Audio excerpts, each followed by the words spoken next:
Well, hello, everyone. Thank you for joining me. I'm Jill Bloom, Group Publisher of Building Enclosure, and welcome to our podcast show. It is such an honor and privilege to have with me today Jessica Reyna, who is the CEO of Kill Your Competition. Jessica, thank you so much for joining me. Thanks for having me again. Well, everyone really needs to stop and listen clearly as to what you're going to be talking about, Jessica. This is really fascinating, kind of scary as to what's happening and coming down the pipe right now with Google and what's known as SGE, Search Generative Experience. Jessica, what does everybody need to know?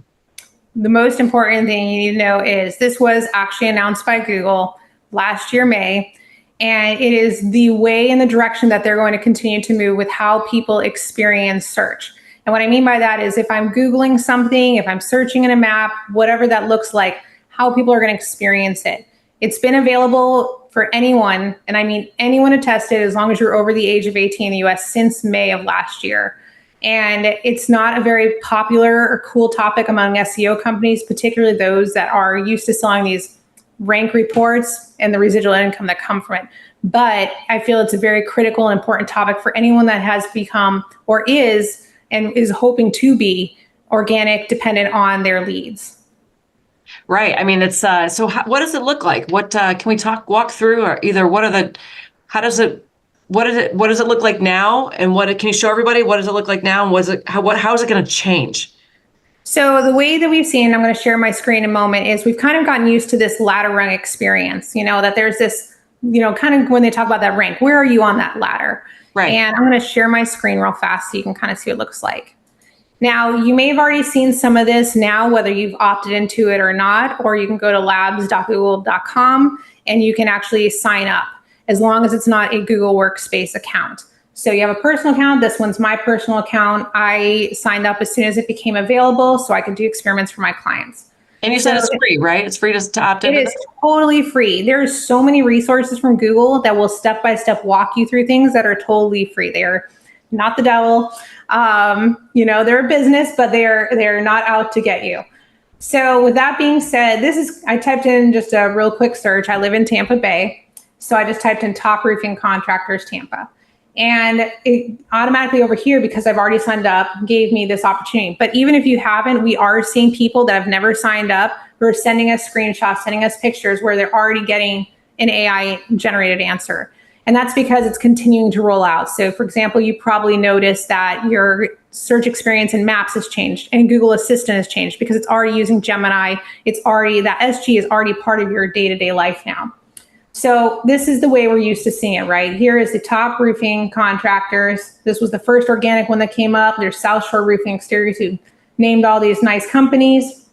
And then you see there's some other people also ask. There's Forbes, there's BBB. And again, we're kind of experiencing that ladder rung. Then there's this map. And then, you can also, tool around in the map. You can click on here, who's Gold Seal Roofing? They got a 4.7. Or you can come down here, click on it, see more information. You go to their website. You kind of go through as we're going through. If I'm on mobile, it might have the phone number or click to message, Angie, GAF, Home Advisor. And again, ladder rung, ladder rung, ladder rung. And then we have some paid ads down here. Mighty Dog Roofing is a paid ad. So now when we click generate, of course I'm having this problem now. Let's try a different one real quick. It's probably because I let it sit too long. So again, ladder rung experience. Look, there's top 100 roofing contractors right there. Nice. So I'm going to say generate. And if I don't put in the geographic city, it's going to list the city I'm in. I'm actually in Land O'Lakes. This is right by where I live, near Connor Preserve. So if you don't like this, now you know where to find me. Just kidding. So again, what I'll do is what we're used to over here is you could click on this. This isn't clickable anymore, but this is. So it gives me a summary of what people say about what I do and what I also put into Google saying that I do. So in this case, Roof Crafters, it says they're trusted. Some say they offer great customer service, quality materials, reliable workmanship. This one tells me they also worked on screen lanais and it was stress-free. This one, it says they're professional, polite, they take time, explain the jobs, and again, so on and so forth. It is all, if I do not put in the city, And even if I put in the city, it is going to be the proximity to that city. And it always, that map at this point, at this stage of the SG rollout, it will be the center of it. So let's say you're in Land O'Lakes, but you're over here on the west of Roof Crafters. It's not going to come up. So it's looking at, okay, here is the center of Land O'Lakes. And then it's going to give prompts down here. So it hasn't finished rolling out, so you'll still see this ladder rung experience down here. But it'll say, okay, who owns the best roofing company? What is the biggest problems roofers face? So again, it'll give different prompts. And the reason they're doing this is that Google is trying to become competitive with Perplexity and ChatGPT. They've already lost 2% of search share since those products have gone live. So again, it is critical to Google that they continue to roll this out to be competitive. Because if your business is dependent on eyeballs, you have to keep them there. So I did some other examples. I'm going to skip past this one. This was roofing contractors in Orlando. Same kind of experience. And it doesn't matter if you notice on here, and this is something that's really important, is a lot of people feel like I need to have 7,000 reviews, right? Right now in the Maps experience, it's not necessarily about having 7,000 reviews because this guy has 43. He's obviously does not have the most in here. And then it may give some other ones in here and explanations about them. How much does a new roof cost in Orlando? And then it generates it out. And then it'll give different people's answers. So I don't know anyone who's $6,000 in Orlando, but you can thank companies like Home Advisor for giving you guys those low price roof costs. Right. That's a repair. Yeah. And then you have ones over here too. This one's for Proformance Roofing. And it kind of goes through. But this is what it's going to look like. It's going to continue. Yeah, what's different? Okay. Yes. And then now, if you want to look at what does your company look like, this is really important. So things that you've probably not really cared about and not really worried about, particularly your BBB and your Yelp, it will actually generate a summary about your business looking at that information. Huh. So also, there will also be as you see here, they're family owned. So if you are PE, VE, whatever that looks like, it's going to let people know what it knows about you from those public records about your business. Gives your name, gives your phone number. If you notice, phone number is not clickable, but it's there. And then you have all these different things. So it's going to say what it says about you on this website. So the BBB, they have a 5 out of 5 stars. They have 29 reviews. So while they might have this huge overload on Google, it's giving a summary based off of that. And it'll say, basically, it'll always have these two statements. Some people say, others say. A lot of times we'll start with is the positive. If you do have negative reviews, that others say is where the negative portion will be. In this case, the Bryans, as I refer to them, have done really well. It says that they're responsive, easy to communicate, do quality work. Others say they're worth every penny, highly recommend them. And then again, pull some information from GAF. And then over here, you see this information. The one thing that we haven't seen in any experiments we've run since May is there is no reference to Facebook reviews. Okay. None. So with that being said, and it's probably because they're competitors, they don't feel like Yelp is obviously a competitor. They're not even a top 50 multi-website platform. So they'll pull information from places it's not a competitive place. So when you're thinking about where do I need to build my reviews, if Google's not the first one, you need to look at BBB. You can't request reviews from Yelp, obviously, or you'll get in trouble or suspended, but that's a whole other thing. But BBB should be your second one. And then it'll give summaries. So you still see, like, there's nowhere in here where I can click to read all the reviews, but it does have those summaries down here. And then it'll say, okay, I want to read more reviews. So you just have to dig a little bit more for the things that used to be up there. Is that because, of course, everyone wants to go on and read reviews? And you notice the prompt it gave me isn't even their business name. So it's not always going to get it right. So again, it goes back to this. So if it doesn't have something, that's accurate, already built out, it won't have it. Now, if I change this to contracting, and this is just showing that not everything's building up, but they're continuing to build out. When I actually put their business name in here, it actually shows this. And again, it goes back to summaries. Okay, interesting. So it's not going to the reviews. All right. Well, so Jessica, now that we've seen that, help everybody. Help everybody understand what are the top things everybody needs to do right now to make sure that they're on top of this. The most important thing is take action now. It's been available. It's free. Run experiments and talk with your marketer or your SEO, whether they're in-house or it's an agency or a digital company, and say, okay, it's been here since May. What experiments have you run? What is your strategy? What changes have already been made? And what still needs to be done? At least have an expectation. They're not giving, Google's not giving the exact date of the complete entire rollout, but we've seen a continued ramp up So much so already that they've already changed definitions for Google Ads search ads. So your, as people call it, PPC, cost per click, whatever you call it, search campaign. They're already saying things like top of page won't necessarily be top of page, but it could be within that SGE content. So it's happening. So whether you want to be a flat earther or say nobody landed on the moon, it's happening. It's already happened. And just start building that strategy. That's really, really important. And know what that strategy is and be part of it.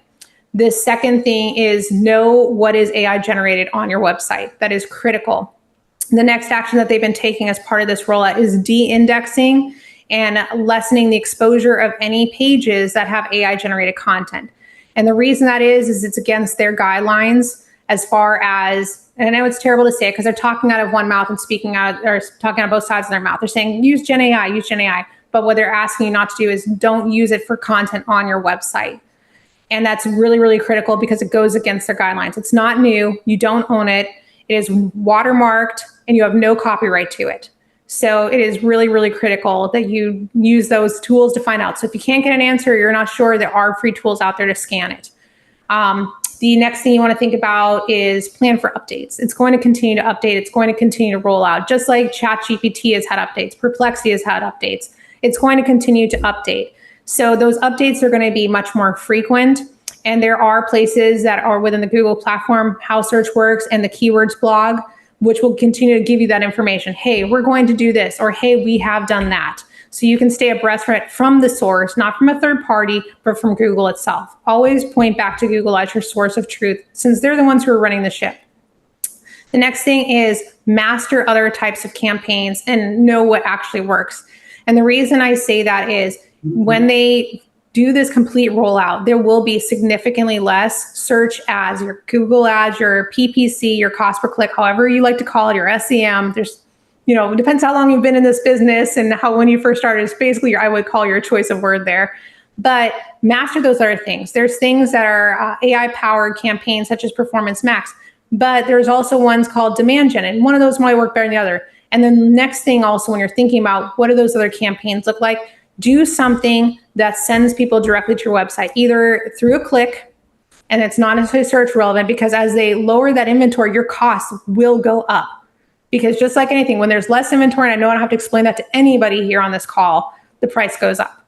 So again, when you're thinking about that, it needs to be something where they know you. There have been experiments that we've run where they asked, you looked at someone's brand and they suggested, back when we were first running these experiments and working on BFAR's project, it used to suggest Shegog Roofing, which is just down the street from them.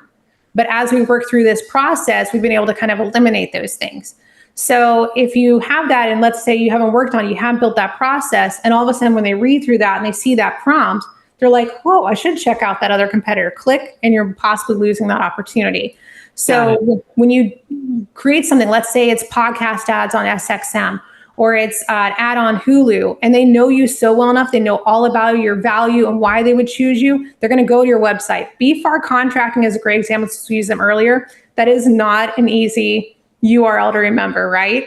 But they, by investing into those things where people know them so well, they go to bfarcontracting.com. They skip past the organic, they're skipping past how to use a paid ad, and they're getting directly there. And then we can see with the technology we have for IP that, okay, they saw the ad on Hulu, and these are the actions they took on their website. Oh, wow. Such as, yeah, we can even see if they went to their page for Roofle for an instant estimate. So it is incredible, the tools that are out there that are available to you. And it doesn't cost extra when you do something like a Hulu ad to see that ROI.